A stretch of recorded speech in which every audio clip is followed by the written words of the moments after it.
Good morning to all of you. Myself, Dr. Bresh Bhan, Assistant Professor of Botany. Welcome to all of you, my YouTube channel CSIR Point Life Science. जैसा कि आप सभी जानते हैं कि आज हम फोटोसिंथेसिस के बारे में अगले लेक्चर में चर्चा करेंगे। पिछले लेक्चर में मैंने आपसे बात की थी पिगमेंट सिस्टम के बारे में। आज का जो उसी सीरीज में फोटोसिंथेसिस के आगे हम बात करेंगे इलेक्ट्रोमैग्नेटिक लाइट का रोल क्या है फोटोसिंथेसिस में। तो आज हम इसके बारे में जानेंगे what is the role of light in the photosynthesis. अगर आपने मेरी पिछली वीडियो को नहीं देखा है, मैंने पहला लेक्चर्स लिया था आपके फोटोसिंथेसिस के बारे में आउटलाइन। इसके बाद मैंने 2-3 सीरीज में आपकी वीडियो अपलोड की हुई है। इसके पहले मैंने पिगमेंट मॉलिक्यूल के बारे में बताया था, फोटोलिसिस ऑफ वाटर का रोल बताया था। आज का टॉपिक हमारा है क्या, लाइट का रोल फोटोसिंथेसिस में क्या है। तो सबसे पहले हम जानेंगे कि लाइट को कैसे डिवाइड किया गया, थोड़ा हम जानेंगे इलेक्ट्रोमैग्नेटिक रेडिएशंस क्या है और इनका रोल क्या है फोटोसिंथेसिस में। इलेक्ट्रोमैग्नेटिक रेडिएशंस की जब बात करते हैं तो जैसे हमने कहा ना, लाइट क्या होती है, इलेक्ट्रोमैग्नेटिक है। इसका मतलब लाइट के अंदर क्या है, इलेक्ट्रिक फील्ड भी और मैग्नेटिक फील्ड भी इन्वॉल्व होती रहती है, इसलिए कहते हैं इलेक्ट्रोमैग्नेटिक रेडिएशन। रेडिएशंस क्यों कि ये वेवलेंथ के रूप में भी चलती रहती है। अभी हम जानेंगे जो फोटोसिंथेसिस के अंदर लाइट यूज होती है as a photon energy use करते हैं। फोटोन एनर्जी जैसे कहते हैं ना, वेवलेंथ के रूप में हम यूज करते रहते हैं। साथ साथ लाइट को हम क्या करते हैं, जो फोटोसिंथेसिस में लाइट यूज करते हैं पिगमेंट मॉलिक्यूल से इलेक्ट्रॉन को एक्साइट करने के लिए, जो लाइट पड़ती रहती है वो फोटोन मॉलिक्यूल के रूप में पड़ती है।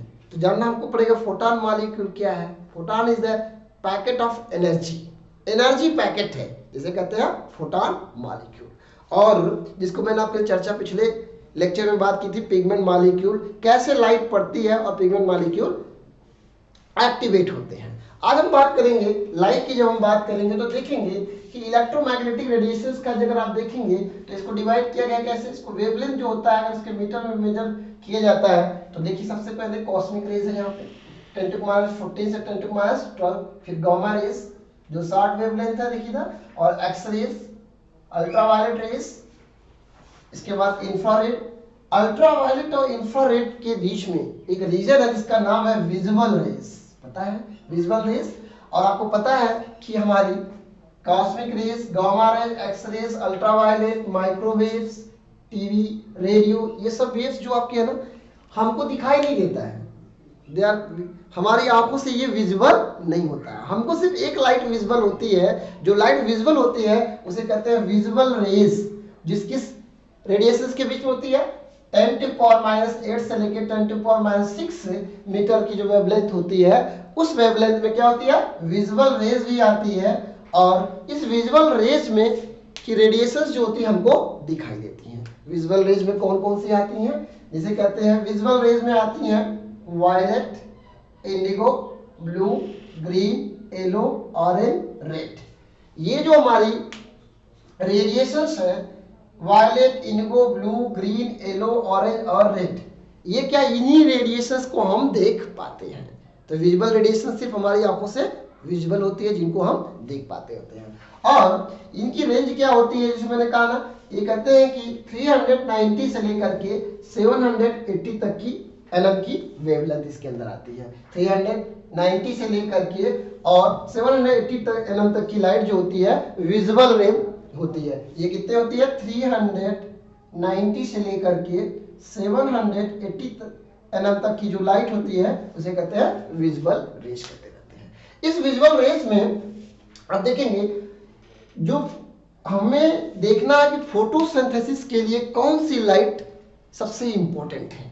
तो जब हम फोटोसिंथेसिस के लिए लाइट की बात करते हैं तो फोटोसिंथेसिस में जो एक्टिव लाइट होती है, जो यूज होती है फोटोसिंथेसिस में, वो यूज होती है 400 से 700 एनएम तक की लाइट फोटोसिंथेटिक एक्टिव रेडिएशंस कहते हैं। फोटोसिंथेटिक एक्टिव रेडिएशन कहते हैं, फोटोसिंथेटिक एक्टिव रेडिएशन, जिसे कहते हैं पार रेडिएशन। फोटोसिंथेटिक एक्टिव रेडिएशन मतलब इस वेवलेंथ की लाइट 390 से 780 यानी 400 से 700 एनएम तक की लाइट जब पड़ती है तो क्लोरोफिल पिगमेंट मॉलिक्यूल इसकी लाइट को एब्जॉर्ब करते हैं और रेट ऑफ फोटोसिंथेसिस हमें इसमें दिखती रहती है। तो विजिबल रेडिएशन जिस लाइट से फोटोसिंथेटिक एक्टिविटी ज्यादा होती है, रेट ऑफ फोटोसिंथेसिस ज्यादा होती है, उसे कहते हैं पावर रेडिएशन। तो एक तो एग्जाम में आपके एग्जाम के लिए यही इंपॉर्टेंट हो गया कि कौन सी लाइट फोटोसिंथेसिस में इंपॉर्टेंट है, तो आपको बताना पड़ेगा power radiation. Photosynthetic active radiation जो रेंज होता है क्या होता है 400 से लेके 700 nm तक की लाइट होता है। तो पहला क्वेश्चन तो यही आ गया। टीजीटी, पीजीटी, नीट और सीएसआईआर में एक क्वेश्चन आता है, which of the following is most active radiation for the photosynthesis. तो आंसर क्या आपके सामने होगा, power radiation, photosynthetic active radiation जो 400 से 700 nm तक की लाइट होती है। अगर हमको विजुअल रेज को याद करना हो तो एक ट्रिक आपके पास क्या है, विग व्यूअर। इसको अगर आप याद रखते हैं तो आपको याद करना थोड़ा आसान हो जाता है। विग व्यूअर क्या करता है, देखिए विग व्यूअर में आपको बस ये रखना है, क्रम आपको याद हो जाएगा कि किस क्रम में वेवलेंथ का सीक्वेंस है। V for violet, I for indigo, blue for B for blue, G for green, Y for yellow, O for orange और for the red। इसका मतलब violet, indigo, blue, green, yellow, orange, red। इसे आप याद रखेंगे wig viewer. Wig viewer अगर आपको याद है तो आपको ये चीज थोड़ा सा सीक्वेंस याद हो जाएगा कि फोटोसिंथेसिस के लिए जो रेडिएशन एक्टिव रेडिएशन है उनका सीक्वेंस किस क्रम में वेवलेंथ का है। तो आप देखेंगे कि वायलेट की वेवलेंथ क्या है, 390 से लेके 430 nm तक में वायलेट 430 nm तक की लाइट वेवलेंथ जो होती है वो कौन सी होती है, वायलेट होती है। 430 से लेके 730 nm तक की लाइट जो होती है, nm तक की लाइट जो होती है वो इंडिगो होती है। इस तरह से आप देखेंगे इस तरफ से इधर तरफ बढ़ते हैं, वायलेट से अगर हम रेड की तरफ बढ़ते हैं तो हमें वेवलेंथ बढ़ते हुए क्रम में दिखती है। तो देखिए वायलेट, देखिए क्या मैंने इस क्रम में मैंने लगाया, क्या लिखा है, देखिए वेवलेंथ इंक्रीजिंग, जैसे जैसे हम वायलेट से रेड की तरफ जाते हैं हमें वेवलेंथ बढ़ते हुए क्रम में मिलती है। वेवलेंथ बढ़ते हुए, रेड की वेवलेंथ सबसे ज्यादा है 680 के आसपास है और सबसे कम किसकी है, वायलेट कलर की वेवलेंथ की सबसे कम है। इस तरह से देखेंगे। और हमको ये भी पता है कि जो एनर्जी और वेवलेंथ का जो रिलेशनशिप होता है उसे कहा जाता है, एनर्जी और वेवलेंथ का जो रिलेशनशिप होता है उसे कहते हैं, उनके बीच का जो रिलेशन होता है E equal to H F, जो कि बहुत ही इंपॉर्टेंट है। E equal to H F. E क्या होता है, एनर्जी है, H क्या प्लैंक कांस्टेंट है, F क्या फ्रीक्वेंसी ऑफ लाइट, F क्या फ्रीक्वेंसी ऑफ लाइट होती है। इससे आपको एक रिलेशनशिप मिलता है। आगे हम देखते हैं E equal to hc upon lambda. E equal to क्या होता है, hc अपॉन लैम्डा होता है। E इक्वल टू hf होता है, जहां H क्या प्लैंक कांस्टेंट है, F क्या फ्रीक्वेंसी ऑफ लाइट है, E फॉर द एनर्जी होता है। फर्दर देखते हैं E equal to hc upon lambda होता है, जहां c क्या होती है हमारी स्पीड ऑफ लाइट होती है, H क्या होता है प्लैंक कांस्टेंट होता है और V और लैम्डा क्या होती है वेवलेंथ ऑफ लाइट होती है। इनको भी आप जानते हैं। और आपको सबसे इंपॉर्टेंट आपके लिए होता है कि हमें ये जानना है कि एनर्जी और वेवलेंथ का रिलेशनशिप कैसा होता है। एनर्जी और वेवलेंथ के रिलेशनशिप की जब हम बात करते हैं इनके बीच में क्या होता है, इनवर्सली प्रोपोर्शनल रिलेशन होता है। जिस लाइट की वेवलेंथ ज्यादा होगी उसकी एनर्जी कम होगी, जिसकी वेवलेंथ कम होगी उसका एनर्जी ज्यादा होगा। इनवर्सली प्रोपोर्शनल है ये रिलेशन, आपका बहुत इंपॉर्टेंट है। E inversely proportional 1/λ। तो इस तरह से आप ये जान गए कि जिसकी वेवलेंथ ज्यादा है उसके पास एनर्जी कम होगी और जिसकी एनर्जी कम होगी उसकी वेवलेंथ ज्यादा होगी। तो आपने देखा इस तरह से वायलेट के पास वेवलेंथ इसकी क्या है, कम है, इसकी एनर्जी क्या होगी, हाई होगी। और जो रेड है जिसकी वेवलेंथ ज्यादा है उसकी एनर्जी क्या होगी, कम होगी। इसका मतलब ये जो रेड लाइट पड़ेगी इससे जो फोटॉन एनर्जी मिलेगी वो कम होगी और ये जो वायलेट पड़ेगी इससे जो फोटॉन एनर्जी रिलीज होगी वो ज्यादा होगी। इसका मतलब जिसकी वेवलेंथ ज्यादा उसकी एनर्जी कम होगी। और आपको ये भी पता है जिसकी वेवलेंथ ज्यादा होती है उसकी फ्रीक्वेंसी क्या होती है, कम होती है। जिसकी वेवलेंथ ज्यादा होगी उसकी फ्रीक्वेंसी क्या होगी, कम होगी। इस तरह से आपको मैंने एक सीक्वेंस बता दिया है कि इधर से आप बढ़ेंगे, इस क्रम में आगे बढ़ेंगे तो आप देखेंगे वेवलेंथ क्या हो रही है, इंक्रीज कर रही है। जब वेवलेंथ इंक्रीज करेगी तो एनर्जी जस्ट इसके अपोजिट चलती है, आप देख रहे हैं एनर्जी इंक्रीजिंग क्या होगी, एनर्जी किसकी ज्यादा होगी, वायलेट की। क्योंकि इसकी वेवलेंथ कम है, एनर्जी ज्यादा होगी। रेड लाइट की वेवलेंथ ज्यादा है, एनर्जी कम होगी। इसके बाद फ्रीक्वेंसी भी क्या होती है, वेवलेंथ के अपोजिट होती है। तो ये रिलेशनशिप आपको आना चाहिए, क्योंकि इसी के आधार पे आपके सामने जो क्वेश्चन सीएसआईआर में, टीजीटी, पीएचडी, नीट में आता है कि रेट ऑफ फोटोसिंथेसिस किसमें ज्यादा है, किसमें कम होती है। आपके सामने क्वेश्चन आता है कि in which light the rate of photosynthesis is maximum. आपके सामने ऑप्शन आ जाता है red light, blue light, indigo light, green light. तो आप बताते हैं आंसर में क्या है, रेड लाइट के पास सबसे ज्यादा फोटोसिंथेसिस होती रहती है। रेड लाइट में फोटोसिंथेसिस क्यों ज्यादा होती है और ब्लू लाइट में कम होती है, क्या कारण है कि सबसे कम किसमें होती है, सबसे ज्यादा क्यों होती है, इसका रिजल्ट जानने के लिए हमको कम से कम इसकी वेवलेंथ, एनर्जी और फ्रीक्वेंसी का रिलेशनशिप जानना जरूरी होता है। इसका मतलब कि जिसके पास वेवलेंथ ज्यादा होगी उसके पास एनर्जी कम होगी, जिसके पास एनर्जी कम होगी उसकी वेवलेंथ ज्यादा होगी, और ये रिलेशनशिप आपको जानना जरूरी है। तो यहाँ से 2-3 चीजें पहले आपको जान लेना बहुत जरूरी है। पहला क्वेश्चन ये कि जो इलेक्ट्रोमैग्नेटिक रेडिएशंस है, जो लाइट पड़ती रहती है, वो किस ग्रुप में डिवाइड की गई है, किस तरह से आप देखेंगे मीटर में होता है। कॉस्मिक रेज शॉर्ट वेवलेंथ होती है, जैसे जैसे आप इधर से इधर बढ़ते चले जाएंगे वेवलेंथ क्या होगी, लॉन्ग वेवलेंथ बढ़ती चली जाएगी। इधर आप देखते हैं, और cosmic rays, gamma rays, X rays, ultraviolet, इनमें कोई फोटोसिंथेसिस नहीं होती है। क्यों, ये हाई लाइट एनर्जी होती है जहां एनर्जी बहुत ज्यादा होती रहती है। इनमें कहते हैं इनमें कोई फोटोसिंथेसिस नहीं होती है। कारण क्या होता है, इसमें एनर्जी चूंकि ज्यादा होती है, इनकी वेवलेंथ क्या होती है, कम होती है, शॉर्ट वेवलेंथ होती है, और एनर्जी ज्यादा होती है। जब एनर्जी ज्यादा रहेगी, फोटो एनर्जी, तो फोटो डैमेज होने लगता है, फोटो डैमेज होने लगता है। इसलिए क्या आता है, यहाँ पे फोटोसिंथेसिस नहीं होती रहती है। जो विजुअल रेज है वही क्या है, फोटोसिंथेटिक एक्टिव रेडिएशन से पावर रेडिएशन होता है। तो हमें याद रखना है कि फोटोसिंथेसिस सबसे ज्यादा कहाँ होती है, विजुअल रेज में होती है। 400 to 700 nm की लाइट होती है। यहाँ पे इंफ्रारेड रेडिएशन है, माइक्रोवेव है, टीवी, रेडियो वेव्स है, जिनमें क्या होती है, फोटोसिंथेसिस नहीं होती है। यहाँ पे जैसे ही हम देखते हैं जो विजुअल रेडिएशन होती है, विजुअल रेडिएशन होती है जो 400 से लेकर 700 nm तक की होती है, 390 से लेकर के 780 तक की जो विजुअल रेज है, इसके बाद जो हमारी स्टार्ट होती है वो कौन होती है, इंफ्रारेड रेडिएशन होती है। कहते हैं इंफ्रारेड रेडिएशन में क्या होती है, वेवलेंथ ज्यादा होती है, और यहाँ पे भी कुछ ऑर्गेनिज्म फोटोसिंथेसिस करते रहते हैं, जैसे बैक्टीरिया। तो आपके एग्जाम के लिए एक क्वेश्चन और इंपॉर्टेंट हो गया, इंफ्रारेड में फोटोसिंथेसिस कौन ऑर्गेनिज्म करता है, तो कौन करता है, बैक्टीरिया करता है। उसमें भी ब्लू ग्रीन एल्गी वहां नहीं करता है, ब्लू ग्रीन एल्गी कहां करेगा, ब्लू और ग्रीन। यहाँ पे बीजीए जो होता है, ब्लू ग्रीन एल्गी जो होते हैं, साइनोबैक्टीरिया होता है, वो विजुअल रेज में फोटोसिंथेसिस करता है, और बाकी जो बैक्टीरिया होते हैं कहाँ, इंफ्रारेड में भी फोटोसिंथेसिस करते हैं। तो आपके सामने 3 क्वेश्चन समझ में आपको आ गया कि फोटोसिंथेसिस के लिए कौन सी लाइट मोर सुटेबल है। तो आपके पास आंसर क्या होगा, विजुअल रेज। विजुअल रेज में भी आपको ये ध्यान रखना है कि फोटोसिंथेटिक एक्टिव रेडिएशन क्या होती है, तो 400 से लेकर 700 nm तक की जो लाइट होती है, जिसे पार रेडिएशन कहते हैं, फोटोसिंथेटिक एक्टिव रेडिएशन कहते हैं। यही रेडिएशन फोटोसिंथेसिस में सबसे ज्यादा यूजफुल होती है।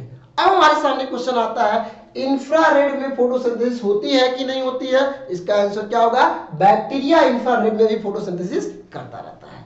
ठीक है, इतने क्वेश्चन आपको जानना था ये, क्योंकि बाकी रेडिएशन हमको दिखाई नहीं देती है, हमें कौन सी दिखाई देती है, विजुअल रेज की दिखाई देती है। तो इस तरह से आपको ये समझ में आ गया कि पावर रेडिएशन क्या होता है, किसमें फोटोसिंथेसिस ज्यादा होगी, किसमें कम होगी, इसकी चर्चा हम आगे अब करेंगे। अभी हमको ये भी समझ में आ गया एनर्जी और वेवलेंथ का रिलेशनशिप क्या कहता है। जिसकी एनर्जी ज्यादा उसकी वेवलेंथ कम, जिसकी वेवलेंथ कम उसकी एनर्जी ज्यादा। और ये कहां से प्रूफ हुआ, E is equal to HF, E is equal to SC upon lambda, E inversely proportional one of the lambda। ये रिलेशनशिप आपको समझ में आ गई होगी। ठीक है, इतनी बातें हम जानेंगे फोटोसिंथेसिस में लाइट का कैसे रोल है, क्या क्या लाइट, कौन सी लाइट एक्टिव होती है, किस लाइट में फोटोसिंथेसिस होती रहती है। अब अगले लेक्चर में हम बात करते हैं किसमें ज्यादा किसमें कम की बात करते रहते हैं। फिर अभी हम बात करेंगे अब हमारे सामने, ओके, देखिए इस तरह से आप देखेंगे, अभी तक हमने चर्चा किया था कि फोटोसिंथेसिस के लिए जो लाइट जरूरी है, विजुअल रेज हमारी आंखों से हमको दिखती है। अब विजुअल रेज कितनी होती है, आपको मैंने बताया 380 nm से लेकर के और 750 nm तक की लाइट को कहते हैं विजुअल रेज की रेडिएशन कहती है। यही हमारी आंखों से हमको दिखती रहती है। और कहते हैं कि जो फोटोसिंथेटिक एक्टिव रेडिएशन होती है PAR, फोटोसिंथेटिक एक्टिव रेडिएशन से कहते हैं पार रेडिएशन, यही रेडिएशन क्या करती है, फोटोसिंथेसिस सबसे ज्यादा एक्टिव होती रहती है। इस वेवलेंथ की जो लाइट होती है यानी 400 से लेकर के 700 nm तक की जो लाइट होती है वही फोटोसिंथेसिस सबसे ज्यादा एक्टिवली यूज होती रहती है। तो पहला क्वेश्चन तो यही आ गया कि लाइट जो सबसे इंपॉर्टेंट है फोटोसिंथेसिस के लिए कौन है, पार रेडिएशन, फोटोसिंथेटिक एक्टिव रेडिएशन है, और वो क्या है 400 से 700 की थी। अब हमारे सामने क्वेश्चन आता है फोटोसिंथेसिस किस रेडिएशन में ज्यादा होती है, रेड लाइट में फोटोसिंथेसिस ज्यादा होती है कि ब्लू लाइट में होती है कि ग्रीन लाइट में होती है कि इंडिगो लाइट में है। इस क्वेश्चन का जवाब हम अब आगे हम देखेंगे कि किस में ज्यादा होती है। जैसा कि मैंने आपको बताया है कि जो वेवलेंथ होती है उसको याद करने का तरीका क्या बताया था, वेवग्यूल होता है, violet, indigo, blue, green, yellow, orange और red, violet, indigo, blue, green, yellow, orange और रेड, ये क्या है, रेड। तो आपने देखा इस तरह से, इस क्रम में हम देखते हैं कि सबसे कम वेवलेंथ किसकी है, वायलेट की, और सबसे ज्यादा किसकी है, रेड की वेवलेंथ है। और वेवलेंथ देखते हैं इस क्रम में क्या होता है, वेवलेंथ बढ़ती चली जा रही है, वेवलेंथ क्या हो रही है, बढ़ रही है, इंक्रीजिंग ऑर्डर में होती है। और मैंने आपको बताया कि वेवलेंथ और एनर्जी का रिलेशन क्या है, इनवर्सली प्रोपोर्शनल है। इस रिलेशन से आप जानते हैं इनके बीच में रिलेशन क्या होता है, इनवर्सली प्रोपोर्शनल होती है। जिसकी एनर्जी ज्यादा होगी उसकी वेवलेंथ कम होगी, जिसकी वेवलेंथ कम होगी उसकी एनर्जी ज्यादा होगी। इस तरह से आपने देखा कि इस तरह से एनर्जी क्या होती है, इस क्रम में बढ़ती चली जाती है। करने का मतलब क्या है कि वायलेट को देखिए, वायलेट के पास क्या है, वेवलेंथ क्या है, 380 nm की है, लेकिन इसकी लो वेवलेंथ है, लेकिन इसकी एनर्जी क्या है, हाईएस्ट। मैंने कहा जिसकी वेवलेंथ कम होगी उसकी एनर्जी क्या होगी, ज्यादा होगी, जिसकी वेवलेंथ कम होगी उसकी एनर्जी क्या होगी, ज्यादा होगी। तो वायलेट के पास ज्यादा एनर्जी है। वैसे ही ब्लू के पास देखिए, ब्लू के पास क्या होता है, 500 से लेकर के 535 nm तक की वेवलेंथ है, इसकी वेवलेंथ कम है, इसकी वेवलेंथ क्या है, कम है, इसकी एनर्जी क्या होगी, हाई होगी। और सबसे लास्ट में क्या है, रेड है, जो कौन है, रेड। जो रेड लाइट है उसकी वेवलेंथ क्या है, आप देखिए 650 से लेके 750 nm तक की लाइट जो होती है, वेवलेंथ जो है सबसे ज्यादा रेड लाइट की है। तो रेड लाइट के पास क्या होता है, मैक्सिमम वेवलेंथ है, सबसे ज्यादा वेवलेंथ है, तो उसके पास एनर्जी क्या होगी, सबसे कम होगी, सबसे कम एनर्जी कम होगी। तो आपको ये बात समझ में आ गई कि किसके पास वेवलेंथ ज्यादा, किसके पास एनर्जी कम। अब हमारे सामने आता है क्वेश्चन ये है, आपके एग्जाम का सबसे इंपॉर्टेंट क्वेश्चन ये बनता है कि red light has the maximum photosynthesis, why, red light में सबसे ज्यादा फोटोसिंथेसिस क्यों होती है, ब्लू लाइट में कम होती है इन कंपेयर टू, और में क्यों होती है। तो अब हमारे सामने क्वेश्चन सामने यही आता है। अब आपको हमारे सामने क्वेश्चन ये बनता है कि फोटॉन एनर्जी,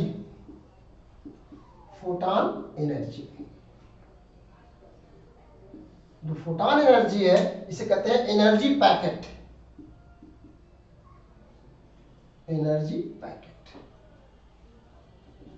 कहते हैं जितना ज्यादा एनर्जी जिस वेवलेंथ में ज्यादा होगी, जिस रेडिएशन में जितना ज्यादा एनर्जी होगी उसकी रेट ऑफ फोटोसिंथेसिस ज्यादा होना चाहिए। जैसे देखिए ब्लू लाइट,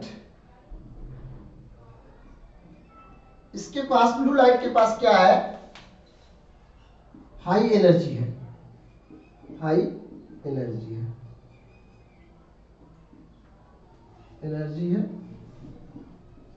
लो वेवलेंथ है,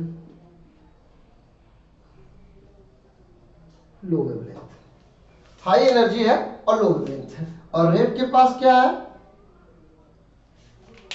आप देखेंगे रेड के पास क्या है,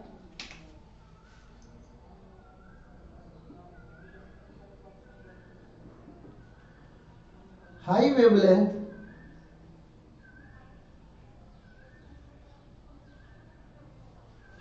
या मोर वेवलेंथ है और लो एनर्जी है, आप देखते हैं कि कहते हैं फोटॉन एनर्जी का कॉन्सेप्ट क्या कहता है, फोटॉन एनर्जी कहता है जिसके पास हाई एनर्जी होगी हाई एनर्जी वेवलेंथ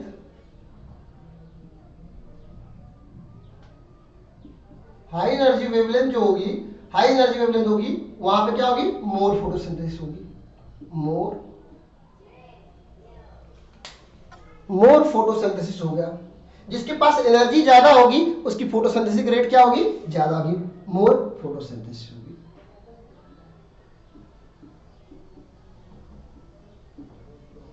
इसका मतलब जिसके पास हाई एनर्जी होगी उसके पास रेट ऑफ फोटोसिंथेसिस क्या होगा, ज्यादा होगा, क्योंकि एनर्जी जिसका मतलब packet of energy that is the photon. जितना ज्यादा फोटॉन एनर्जी मिलेगी उतना ही ज्यादा रेट ऑफ फोटोसिंथेसिस होनी चाहिए। इससे सामने क्वेश्चन ये आता है कि देखिए ब्लू लाइट के पास तो एनर्जी ज्यादा है, ब्लू लाइट के पास एनर्जी क्या है, ज्यादा है, इसका मतलब रेट ऑफ फोटोसिंथेसिस के पास ज्यादा होना चाहिए। और रेड लाइट के पास क्या होता है कि लो एनर्जी है। इसका मतलब कि रेट ऑफ फोटोसिंथेसिस की मैं बात करूं तो इसका मतलब हमारे सामने आता है कि जिसकी वेवलेंथ ज्यादा है, जिसकी एनर्जी ज्यादा है ब्लू की, तो ब्लू में फोटोसिंथेसिस ज्यादा होना चाहिए। रेड के पास क्या है, वेवलेंथ इसकी हाई है, ज्यादा है, लेकिन एनर्जी क्या है, लो है, तो जिसकी लो एनर्जी होगी उसकी लो फोटोसिंथेसिस होगी। और इसके पास हाई एनर्जी है तो इसके पास क्या होता है, ये मोर फोटोसिंथेसिस होनी चाहिए।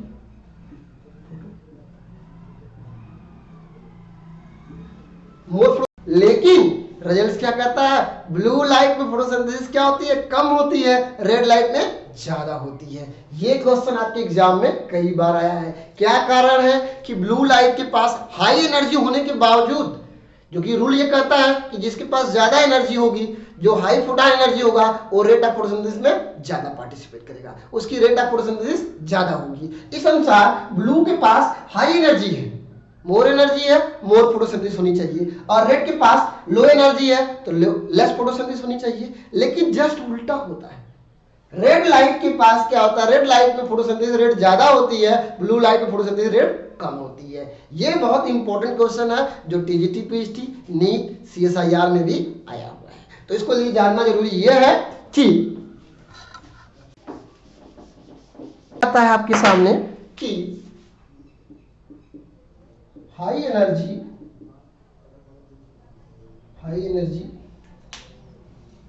Radiation, high energy radiations result more photon energy results more photosynthesis।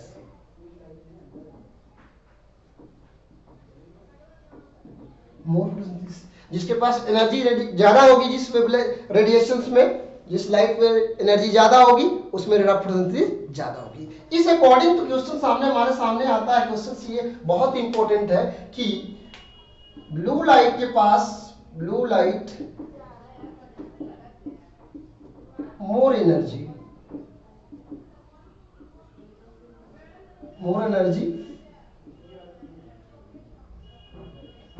लो वेवलेंथ है,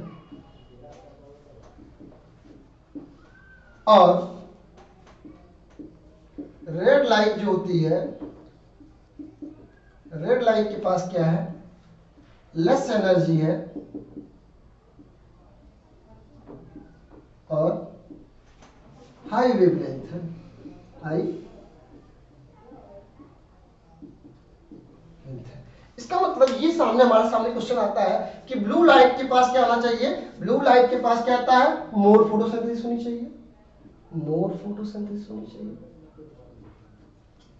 और इसके पास लेस एनर्जी है तो लेस फोटोसिंथेसिस होनी चाहिए, फोटोसिंथेसिस होनी चाहिए, लेस फोटोसिंथेसिस होनी चाहिए। इसका मतलब blue is greater than red photosynthesis.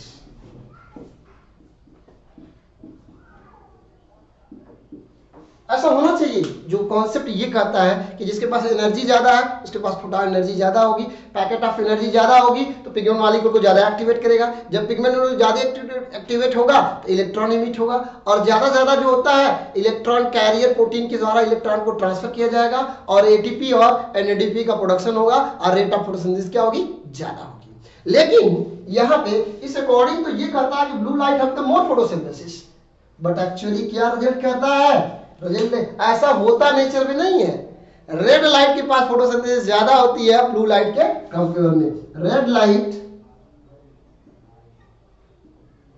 Light more photosynthesis than blue light.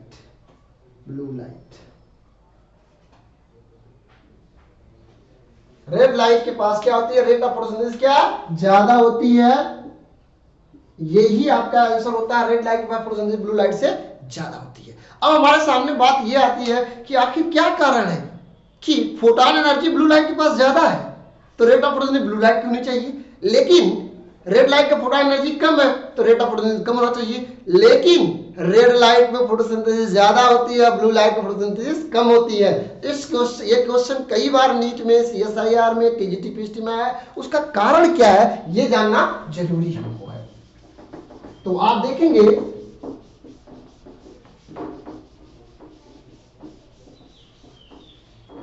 Actually होता क्या है कि जो ब्लू लाइट होती है ना, blue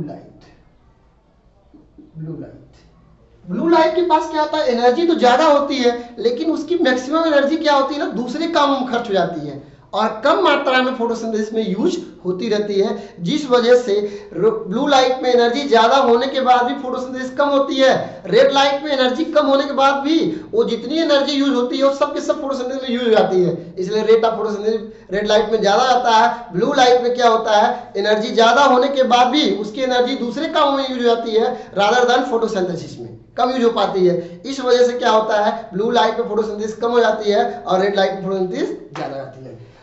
Blue light have more photon energy,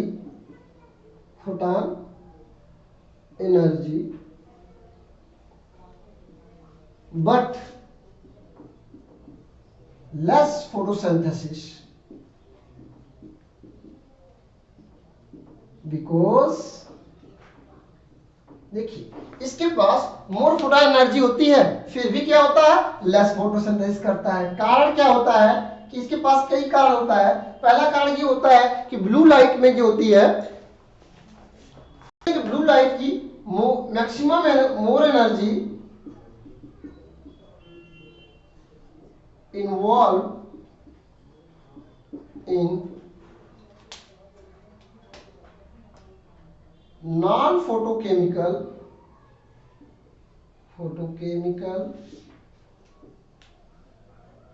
quenching photo protections। कहते हैं कि इसकी maximum energy more energy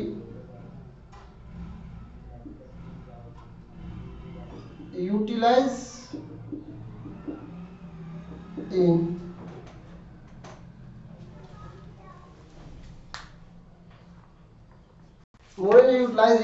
defense mechanism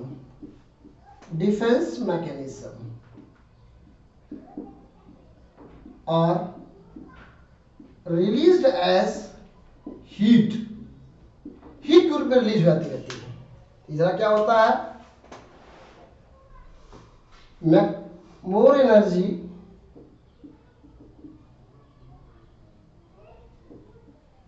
utilize in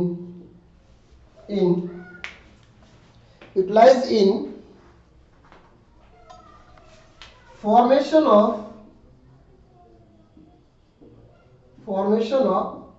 toxic compound।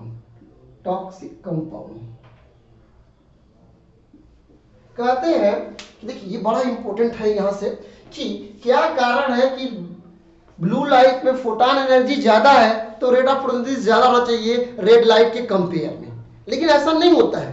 होना चाहिए ब्लू लाइट में फोटोसिंथेसिस ज्यादा, लेकिन हो जाता है रेड लाइट में। क्यों ऐसा होता है कि ब्लू लाइट की जो मैक्सिमम एनर्जी होती है वो दूसरे कामों में इन्वॉल्व होती है और बहुत कम मात्रा की एनर्जी जो होती है फोटोसिंथेसिस में इन्वॉल्व हो पाती है। क्या क्या हो पाता है इसकी, कहते हैं कि मोर एनर्जी इन्वॉल्व हो जाती है नॉन फोटोकेमिकल क्वेंचिंग।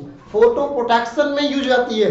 लाइट जब बहुत ज्यादा पड़ती है तो कुछ एनर्जी क्या करती है, फोटो प्रोटेक्शन में या ज़ैंथोफिल साइकिल में इन्वॉल्व जाती है। ज़ैंथोफिल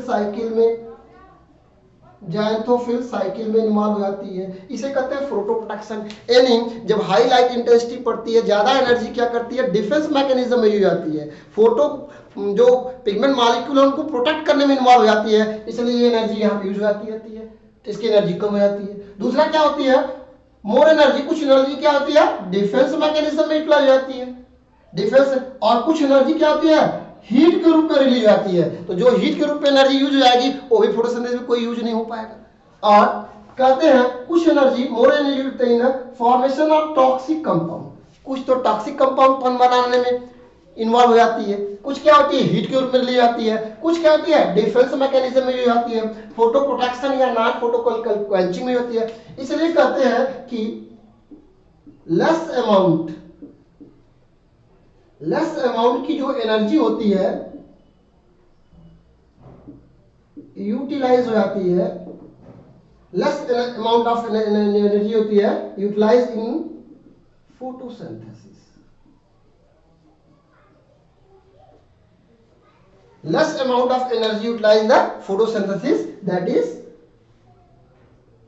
quantum yield,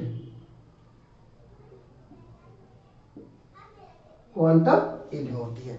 इसका मतलब ये हो गया कि इस बात को ऐसे आप समझें कि जो फोटॉन एनर्जी जो होती है ना, ब्लू के पास ज्यादा थी तो फोटोसिंथेसिस के पास ज्यादा होना चाहिए था, लेकिन हुआ यूं कि ब्लू के पास फोटॉन एनर्जी तो ज्यादा थी लेकिन एनर्जी दूसरे कामों में यूज हो गई, जो रेट ऑफ फोटोसिंथेसिस को नहीं बढ़ा पाई, जो दूसरे कामों में यूज हो गई, और बहुत कम मात्रा में एनर्जी क्या हुआ, क्वांटम यील्ड को प्रोडक्शन में हेल्प कर से, ऑक्सीजन प्रोडक्शन में हेल्प करे।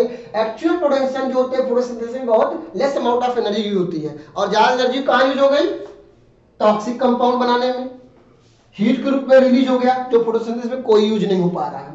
और क्या कर रहा है, non photochemical quenching, photo protection में इन्वॉल्व हो जाती है। इस तरह से कहते हैं कि ज्यादा एनर्जी क्या होती है, दूसरे कामों में इन्वॉल्व हो जाती है, और बहुत कम मात्रा में एनर्जी होता है रेट ऑफ फोटोसिंथेसिस को बढ़ा पाती है, उसमें इन्वॉल्व पाती है। यही कारण है कि फोटॉन एनर्जी ब्लू लाइट के पास ज्यादा होने के बाद भी rate of photosynthesis red light में ज्यादा होती है। इसलिए आपके सामने क्वेश्चन आया कि red light has the more photosynthesis और ब्लू लाइट, तो आपका आंसर क्या होगा, red light has the more photosynthesis in compare to the blue light. इस तरह से आप देखेंगे ब्लू लाइट, तो आपका रिजल्ट क्या होगा, red light greater than blue light photosynthesis. आपको इससे ये बात पता चल गई होगी कि अब आपको ये कॉन्सेप्ट भी क्लियर करेगा, जिसके पास फोटॉन एनर्जी ज्यादा है उसके पास रेट ऑफ फोटोसिंथेसिस ज्यादा होना चाहिए था, तो ब्लू के पास ज्यादा होना चाहिए था, लेकिन हुआ क्या, रेड के पास हुआ। ये क्वेश्चन बहुत ही इंपॉर्टेंट है, जो CSIR के एग्जाम में आता रहता है, TGT PGT में भी आया है, नीट के भी एग्जाम में आया है, तो होपफुली आपको ये बात समझ में आ गई होगी, why the red light has the more photosynthesis in compare to the blue light. जो कि ब्लू लाइट के पास ज्यादा फोटॉन एनर्जी है, उसके पास ज्यादा फोटोसिंथेसिस होना चाहिए, लेकिन रेड लाइट में फोटोसिंथेसिस ज्यादा होती है। तो आपको ये बात समझ में आ गई होगी, और ये बहुत ही इंपॉर्टेंट क्वेश्चन है जहां से क्वेश्चन CSIR में आता रहता है। Thanks today,